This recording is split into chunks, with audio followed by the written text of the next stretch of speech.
Një ngjarje e rëndë e ka tronditur opinionin publik.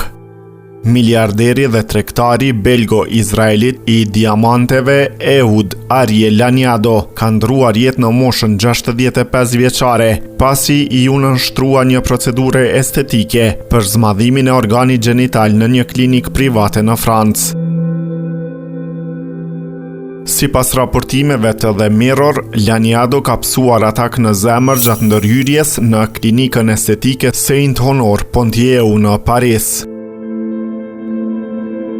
Pas kësaj ngjarjeje tragjike, autoritetet franceze kanë marrë masa të menjëhershme, duke pezulluar kirurgët nga praktika e kirurgjisë plastike deri në përfundimin e hetimeve.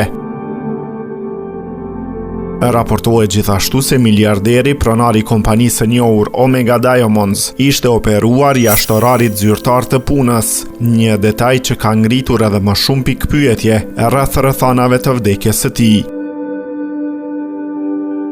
Hetimet për rastin vazhdojnë, ndërsa kjo ngjarje ka hapur debat të madh mbi sigurinë e ndërhyrjeve estetike dhe kontrollin e klinikave private.